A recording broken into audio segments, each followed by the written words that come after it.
Hey there.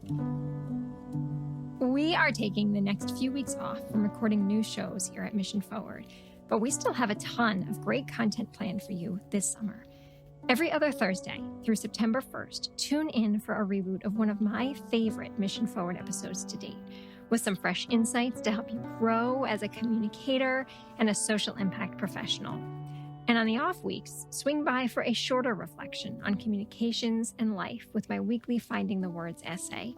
Mark your calendars now and spend your lunch breaks with me every Thursday this summer. Together, we will move from mission to impact.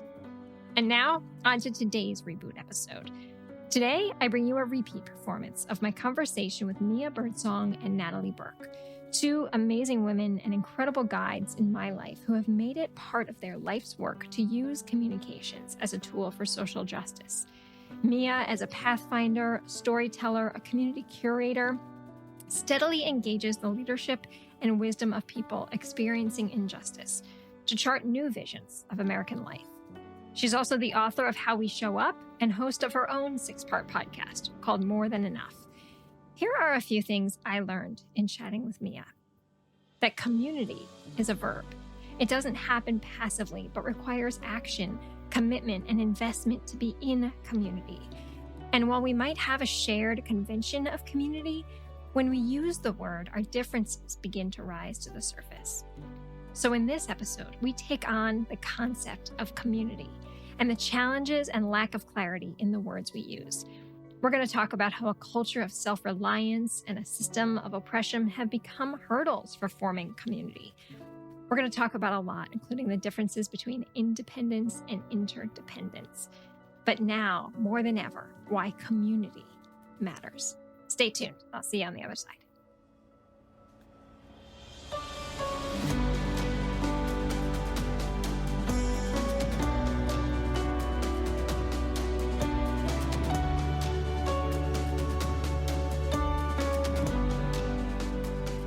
Mia, thank you so much for taking some time to be with us today.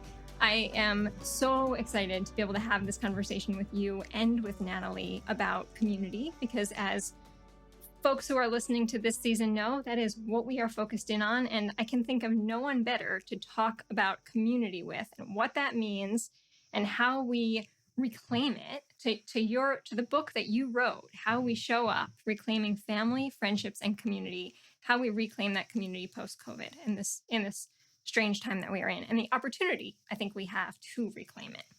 So, Mia, I wonder if you could get us started by just giving us a bit of background on you and your work, and then we'll get into our conversation from there. Sure. This is always a funny question to answer. So I feel like the work that I do is about our social contracts and how we illuminating the fact that they are misaligned and then thinking about how we realign them. And I think about social contracts both in terms of our systems and institutions and what they owe us as citizens or residents, right? And then what's required of us in terms of how we interact with them, make sure they know what it is we want and need, how we hold them accountable to giving us the things we want and need. So there's that piece. And then I think about what we owe each other as family, as community members, as neighbors, as friends, as social animals, how we are being in relationship with each other and how we be in relationship with each other in ways that support our well-being and affirm our humanity. Earlier today, my daughter is asking me who we were interviewing today. She likes to listen to the podcast and try to make as much sense of it as an 11-year-old can. And she said, who are you interviewing today? And what does she do? Or what does he do? And I said, oh, we're talking to Mia today. And Mia works and thinks about and researches community. And she said, oh, like creating spaces where everyone feels they belong. Right. Oh, yes. See, the babies know. The babies You know. got it. You got it. I 'Cause feel like so much of what I think about is how do we create a culture of belonging, right? Whether it is as a nation or in our organizations or in our, cities or neighborhoods, like what is required in order to create a community or a culture of belonging. yeah. Um, Yeah. that is so beautiful. So let's start with words because it's something that's important to the two of you. And this word community that gets thrown around all the time, it means something different to everyone. When you think community, you've already started to talk on this, but think a little bit more about what that means when you say it or when you hear it. And then, Natalie, I'd love you to chime in there too. It's a word that has clearly been um, co opted to imply something that is a lie, right? When I think about, you know, community on Facebook, for example, I'm like, these millions of people don't know each other. Like, that's not a community. Um, and I think, but I think when it's used well, it is still context specific, right? Like, community can mean multiple things. And the challenge I think with language in general, and I'll speak to English because that's what I speak and understand, is that there's a certain amount of assumption that we have to make when we're communicating with people about using words. Ideally, the context that I'm talking in helps people understand what it is I mean when I say community when I say it. And I think the flaw there, right, for anybody who does any kind of narrative or communications work is that people are understanding things in a conventional way, and we might mean them in a different way. And I think this is like, with the word family, for example, right? There are community contexts in which family means very different things. Like, I know for queer folks in the like 60s, 70s, and 80s, like saying that somebody was family was just like a code way of saying that they're gay. I think that, some people, when you say family, they think about a heterosexual couple who has, biological children and lives in a house with a picket fence and a dog and all that. For some folks, it is how we refer to our closest loved ones, right? Whether or not they are legally or biologically related to us, or we've chosen them as family.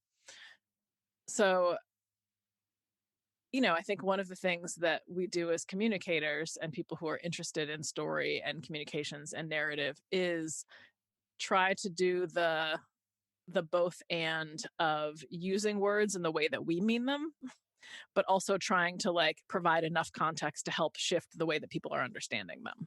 I love that. And I think it resonates for me on a lot of different levels. So, even this piece around family, as a side note, my family is from Jamaica. If I'm speaking to I'm a someone, Papa Side girl. I What's up, had this sistren? thing about the, I'm Yes. telling you, this Yes, thing about sistren. language. I almost asked you before we started. This thing about language, there's a thing to it that's also very cultural. And so when people with a West Indian accent say family, they're meaning other West Indians, right? So it's also Yes. important to have context for the language that we're using. And it's interesting because when I have gone to work in geographic areas, might be a county, a city, a town, the word community usually comes up within the first 4 minutes. Hmm. And the first thing that I say is, everybody stop. Common language. When you say community, what do you mean? Mm-hmm. About Who are you whom talking about? about whom you're speaking, right? And let's get really clear about that, because that then becomes the focus of our attention and our energy. So for me, this idea of community is a reflection of people who choose to be in relationship that elevates connection from being transactional. To me, Mm. that's what community is really about. And I think we've lost that, some because of the transient nature of our society, Mm-hmm. and absolutely because of the focus on independence. I Mm-hmm. think in a lot of ways it has undermined the concept and the understanding of what community truly is. Absolutely. So for me, that's really what community is about, though. It's a choice to be in relationship that is above transaction. And that means that it's for the long haul and it is about relating to one another. That's a very I love different thing. totally. And I think like part of what the way it's been like weaponized is to like people, someone will say, well, what the community wants is X, Y, and Z. And you're like, they're talking about a particular like part of a geography and not anybody else. And it's a way to exclude without articulating that exclusion. Or to include like, a very specific group of people without articulating that inclusion. And yeah, I mean, I think it's interesting to just think about how do we get more specific without like having to re-articulate and redefine things, constantly. And this is part of, again, I think this is part of the dance that like as communicators, we think a lot about this, like, can I say this thing in a way that resonates and is clear, but like doesn't use too many words? Well, there's a thing that I've spoken with a lot of groups about, and particularly when I'm working with institutions, agencies, and organizations that consider themselves as quote unquote working in the community. Mm-hmm. What they don't recognize is when they sit and they say, well, when you're out in the community, blah, blah, blah, it's like you're saying those people over there. Exactly. Like You are you're not part not of a it. part of it. Right. And so my question is, are you not comfortable saying our community? Because if Mm-hmm. you aren't, if you can't go to the quote unquote the community meeting on Mm-hmm. Thursday at 6:30 where the food is not quite hot and not quite cold and say from the front of the room, hey, our community, without people giving you the side eye and throwing shade, you have work to do because you're not in relationship. Yes, totally. And I think that so often people who are situated in a geography and are providing services or whatever, they're doing something, they're taking some action to provide something for a group of people in that geography. They don't do the work of building relationship, right? They're like, I'm going to go home to my actual community. I just work here. Oh my goodness. That's one of the first things I ask people. Do you live in this zip code?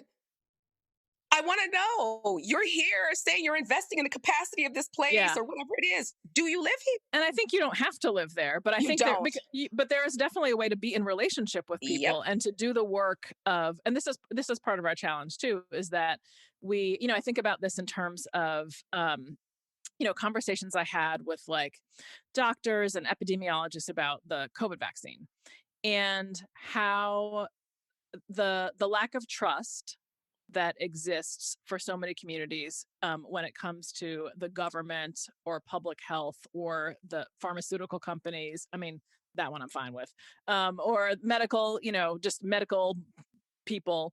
And that all of a sudden there was something that all of a sudden, like we needed people to trust those systems and institutions, but the relationships hadn't been built. And I'm like, yeah, y'all need to do the work 5 years ago. And then I was like, so knowing that we're going to have another pandemic, like, what are you doing now as you're like, rolling out vaccines and trying to figure out how to be in relationship with people? Like, what are you doing right now? It can't be like, we want you to get this vaccine. It has to be like, what is it that you need from us? How can we be like in relationship with you? Let me hear let me hear your story. Let me hear about what your community wants and needs, what your vision is, and how we can participate in that. And then like actually do something. And then when there's another pandemic and we need you to take a vaccine, like it's a whole different situation. Mia, I have used your book as a call to action for nearly every organization we work with because we just flat out ask them, we say, how are you showing up? What does that look like? Prove it to me, right? Because there's a big difference in what I'm hearing you both talk about, the idea of being in community, that there is a giving and a receiving, that there is a social connection being made versus the transactional charity that is incredibly dangerous and harmful to people who believe they are in community, but then truly are thinking about it through a charitable lens. Yes. And would love to hear you talk about that. I mean, I ain't got no time for anybody who's anywhere for a charity. I'm like, nobody needs nobody's charity. I mean, part of that is this comes with so much baggage, but I think one of the things that is missing from a charitable approach is a recognition that, if your work is feeding people, right, like literally food, that you're providing something that people are entitled to. Like, you're not doing nobody no favors. And that the work that you're doing ideally is correcting like hundreds of years of historical wrong, right? It's not you're not doing something nice. You're not doing something to like win points with your god. You're doing something that is meant to like balance a scale that has been off for a long time. And I think people often engage in that kind of work because they want to feel good about themselves. And like, let's be clear, like I want to feel good about myself. Like I want to be making choices that are in alignment with my values and living inside of my integrity. Like that's what makes me feel good about myself, but not in a way that's like I'm going to pat myself on the back because now this person has like one meal. Yeah. Like that's not interesting to me. Right. And what it does is it actually reinforces the status quo. It reinforces the power dynamics. It keeps things as they are. It keeps people disenfranchised. It keeps people from being able to walk through the world based on their own self-determination. And it keeps people who have power. It allows them to maintain their power while making them feel good about the fact that they gave somebody a sandwich.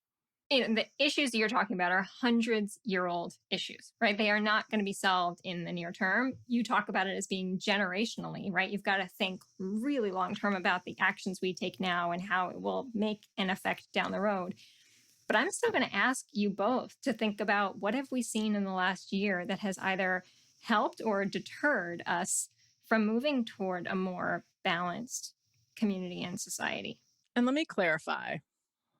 So I feel like this work is generational, but the work that I'm talking about is culture shift, is like the eradication of white supremacy and patriarchy and capitalism, right? That's going to take a minute. That does not mean there are not actions that we can take immediately that have material impact on people's real lives and that allow us to evolve as humans and become more liberatory in our thinking and feeling and our behavior. So I want to make sure that that nobody is going to walk away being like, oh, we don't have to do nothing now. Yeah. It's going to be like, in 100 years. No. Right. No, we hear you and we reinforce that there is a lot that the folks who are listening, that everyone, that we can and should be doing right now. One of the things that I feel like the pandemic did was just like Adrienne Marie Brown talks about, like pulling back the veil, right? Like it just has made a truth about our connectedness and our independence, about the inherent uncertainty of human life or of any life, of anything, about our vulnerability. It just has made it like very clear to, and there are a lot of people who that awareness they had that before, but it's made it much more clear to more of us. And I think that the landscape of the pandemic was one that when George Floyd was murdered, and we're recording this the day after the anniversary of his murder, when the pandemic, I feel like all of a sudden we had already been kind of made aware of the ways in which we're connected, that a virus can travel across the world in a matter of weeks makes it very clear that we're deeply connected. We also were being made aware that, if a farm worker can't safely harvest food, we ain't gonna eat. If nurses don't have the equipment they need to keep themselves safe, right, then they're sacrificing their lives to take care of us. So there's this way in which we were just made much more aware of our interconnectedness. And I feel like that laid a particular kind of ground so that when George Floyd was murdered, as compared to all of the other times that we have witnessed Black Death, there was a greater sense of connection to that from people who hadn't previously felt any connection to Black people being murdered.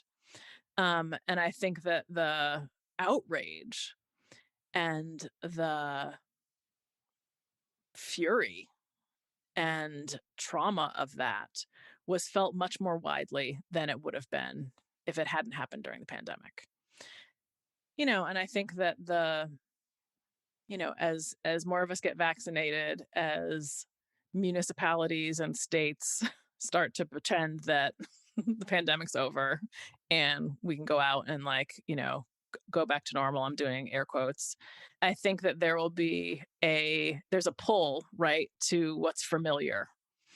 But I do think that more that there's a greater number of people who are now, their eyes have been opened and they are now part of the work to create justice in this country, and they weren't here before.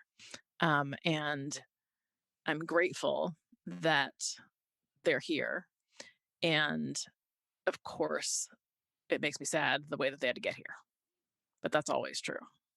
I think as I was listening to you, a couple of things really jumped out for me. I think during the pandemic, people disconnected from some things that I don't even know that we knew we were so connected to.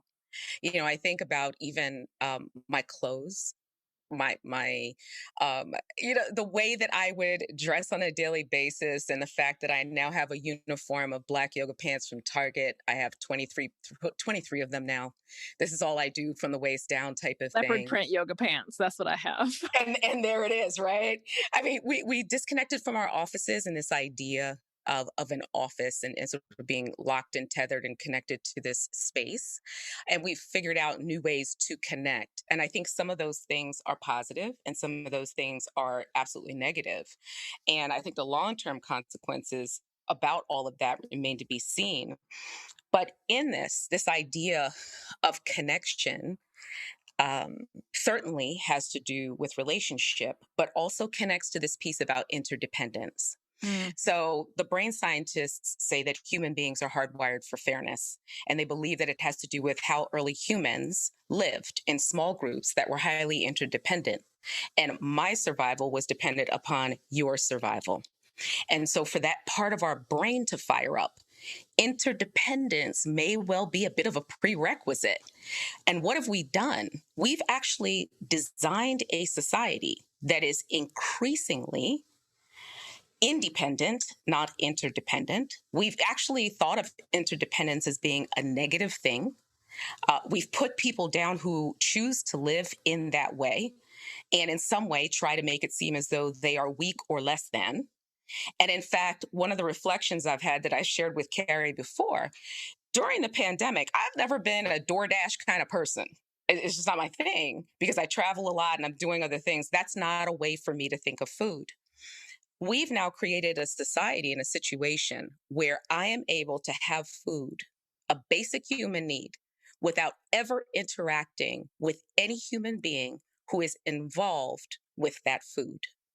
I don't know who owned the land where it was planted, who planted it, who watered it, who harvested it, who processed it, who transported it, who cooked it and prepared it. I don't even know the person who drove the car to bring it and leave it for contactless delivery on my doorstep. So we have dismantled even basic human needs and pulled ourselves out of relationship with one another. And we ask ourselves the question, why then isn't humanity firing up for equity and fairness? So my question for you, and when I think about what you've written and the things about which you've spoken, what does it take for us to find a new form of interdependence in today's society? And what could it look like? Mm, I love that so much.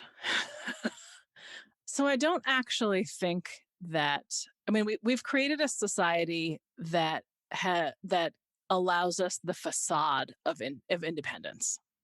Because as you just said, right, in your example, you can have an entire meal show up on your doorstep and never interact with any human beings. Mm-hmm.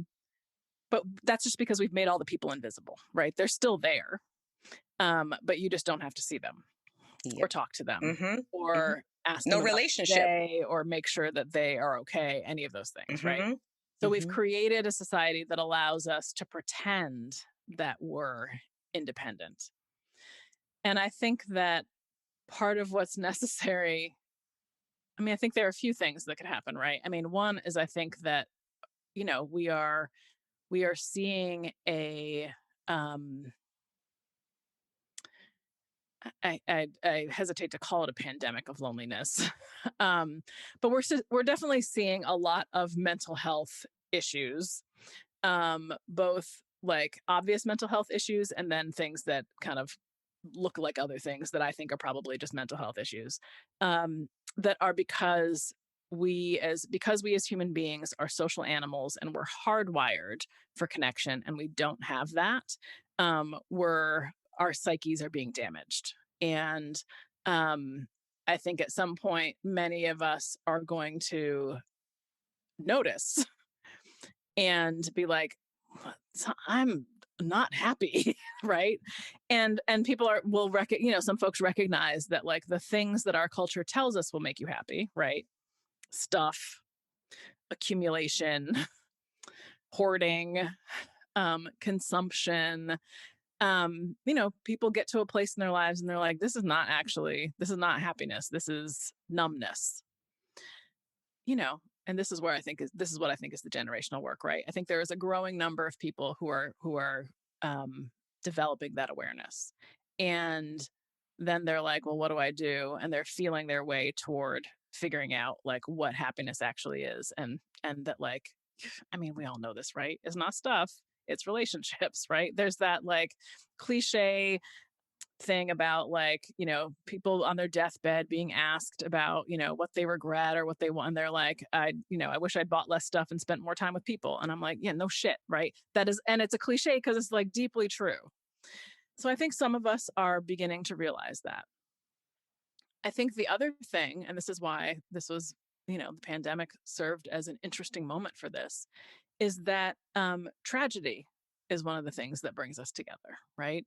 I think about there's this social scientist Daniel Aldrich who I've been a fan of for a really long time. I met him and I was such a nerd, and I don't know how many Your people, face just lit up when you said his name, by the way. I don't know how many fans he actually has, but I was really excited to meet him. um, and part of what he studies is social capital and disaster. And he's, one of the things he's found in his research is that the communities that recover from disasters, and he's looked at Katrina, he's looked at, tsunamis, nuclear disasters, all kinds of things. The communities that recover the fastest are the ones that have the most deep social capital. It's not the people who are wealthy. It's not where the first responders show up first. It is like the people who know each other. And we see in moments of tragedy that people feel like thrown together with each other, right? I mean, I think about Hurricane Sandy and like I was not in New York when that was happening, but all of the like pictures that showed up in my Facebook feed of like, people putting power strips outside their houses, like with extension cords, so that people like who didn't have power could come and charge their phones. I think about like all the stuff after Katrina, all the stuff after 9/11. Like when there is disaster, we throw our lot in together and we take care of each other. And I think there is a way in which we do that when there's celebration as well, right? I think that people, I don't like I don't watch no sports or anything, but I think there's a way in which like I think there's a way in which people who are fans of a team, um, like like when your team wins, like you all of a sudden with all the people on your side of the stadium or whatever, like all y'all are celebrating together and you're like best friends and giving each other hot dogs or peanuts or whatever. I don't know how that works, but That's like Mardi Gras, New Orleans, what you just said. yes, exactly. Right. So Mm-hmm. yes, thank you. Celebration, like the people who are celebrating alongside of you all of a sudden or one of my favorites.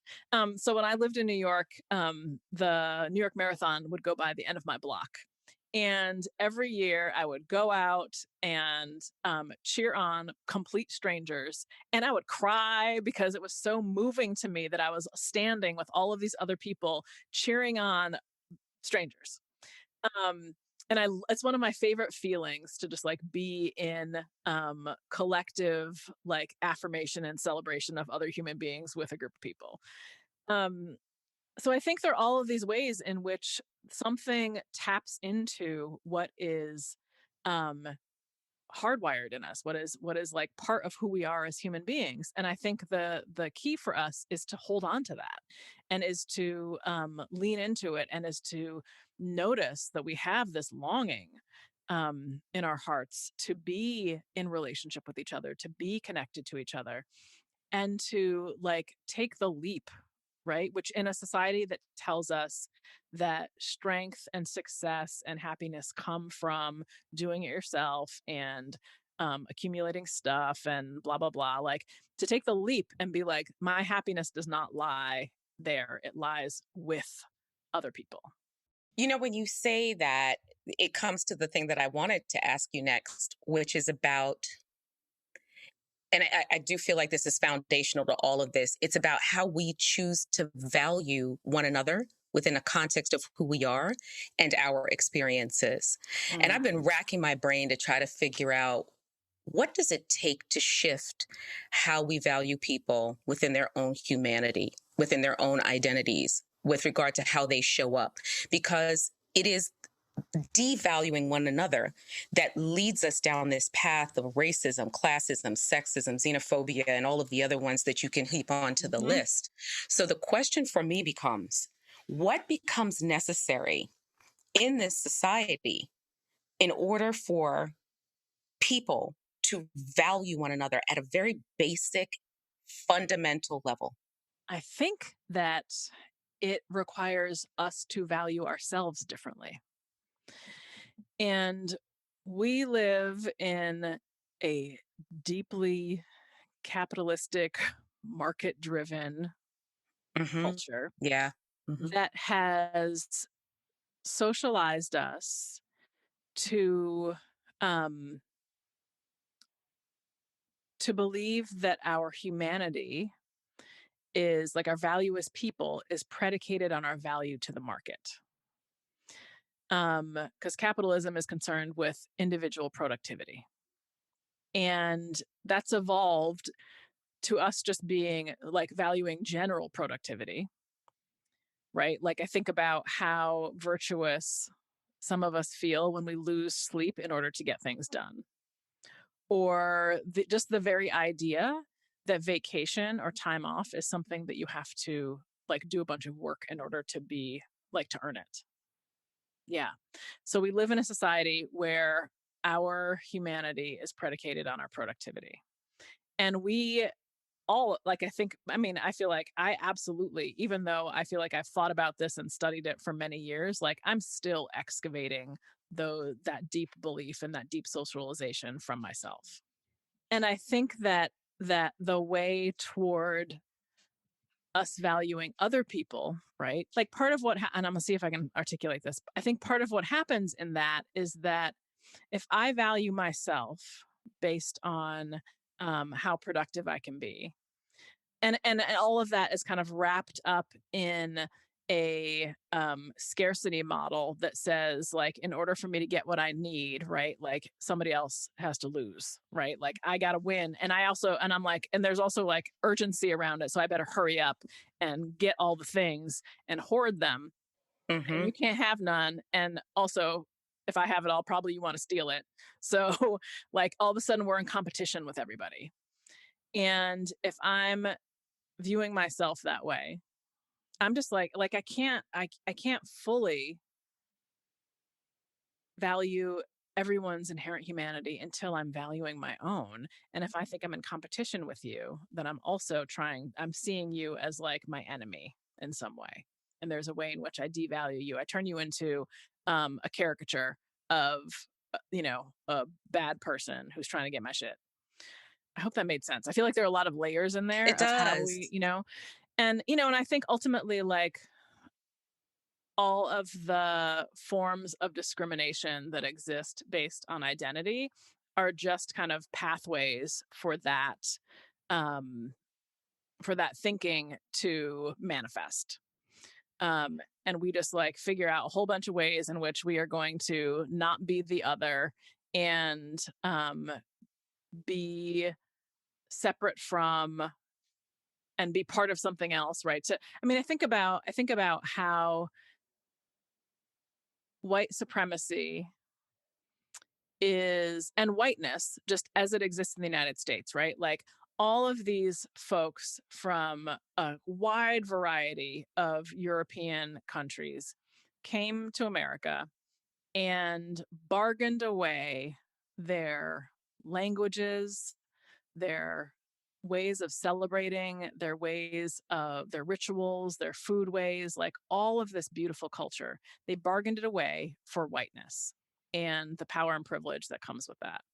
And there's such tremendous loss, not just of like culture, but of like actual identity, right? Like, I'm like, white folks aren't, I'm like, that's a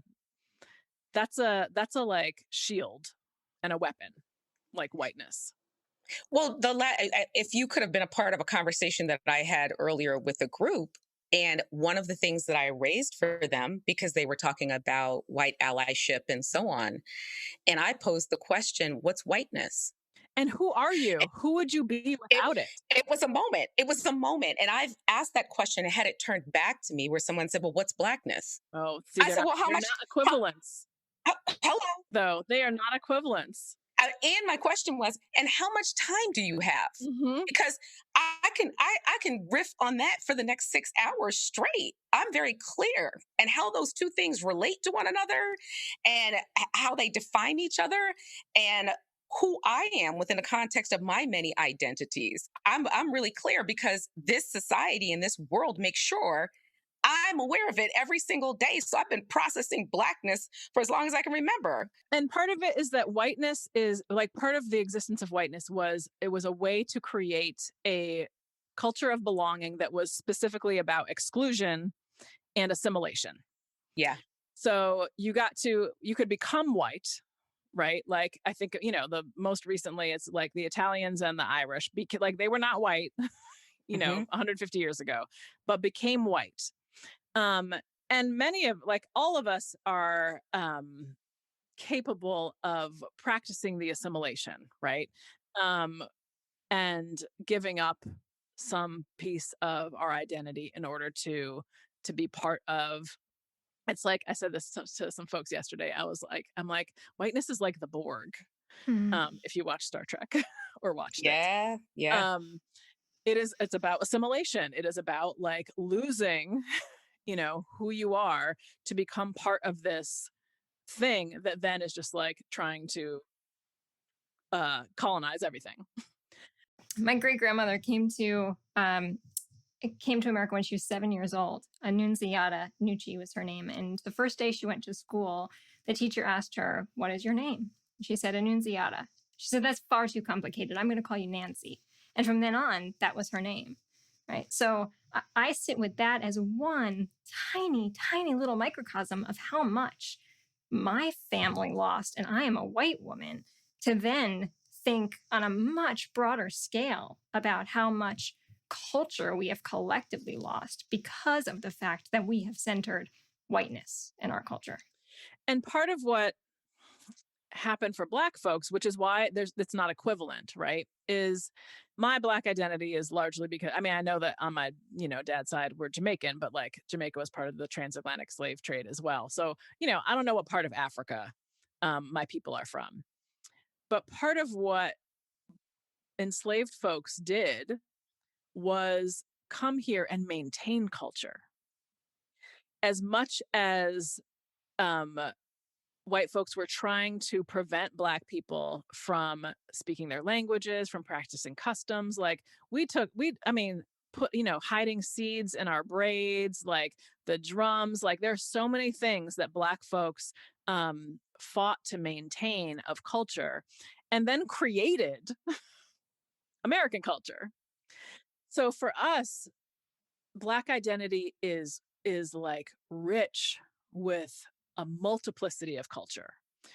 We have foodways, we have ritual, we have like all of these things that we have figured out how to maintain, despite being stolen from our home.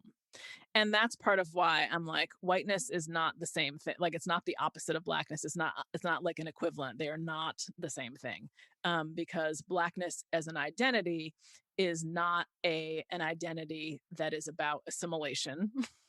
Like, it's, it is like the diversity of Blackness is massive. I mean, I have this, like, my little white passing son and my father, who was like a deeply dark man, right? Like, with like and that's just skin color. Like, then there's the diaspora, right?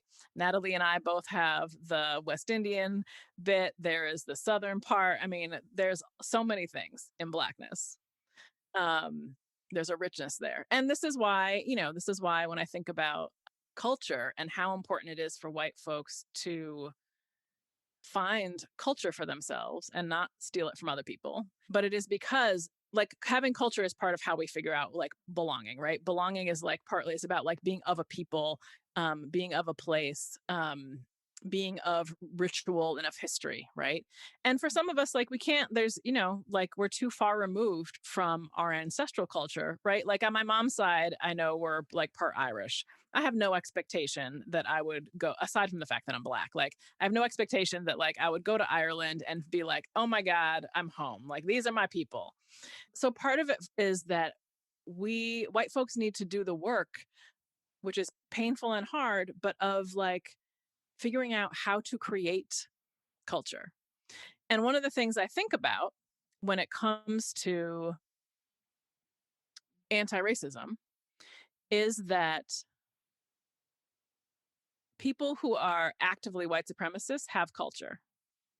They have music, they have lexicon, they have ritual, they have clothing they wear, they have, ways they bury their dead, they have ways of gathering, and they are doing this collectively. I'm like, white folks who are doing anti-racist work need to be creating a culture of anti-racism. And I feel like the only one that I'm aware of was like the hardcore music that came out of DC in like the 80s. There was like this anti-racist like flavor to it. And as it spread across kind of the East Coast, there was like anti-racist hardcore musicians who were white. I'm like, y'all need, like, I don't know what it looks like, but I'm just like, that is what I'm so excited about, is for white folks to start to create a culture of anti-racism that allows them to hold a culture, right, that is not about white supremacy. And I think in that is where white people begin to understand the tremendous joy that exists in doing anti-racist work. Because I think for so many white people, it is painful and uncomfortable and exhausting. And it's not that it's not going to be those things, but I think if you can't find the joy in it, that you're missing out. And I think that the joy has to come from doing that work with other people and building culture around it. Right, right. So I don't know how we've gotten this far, but we're coming on to an hour and we have a half an hour show and we're going to play the whole thing. Mia, I cannot say how, I can't even find the words to express how much I have just loved being in this space with you and getting to hear your voice again and listen to you again. I have missed you all of these years. And Natalie, thank you so much as well for joining today and being part of this important conversation. I appreciate you both so much. Thank you.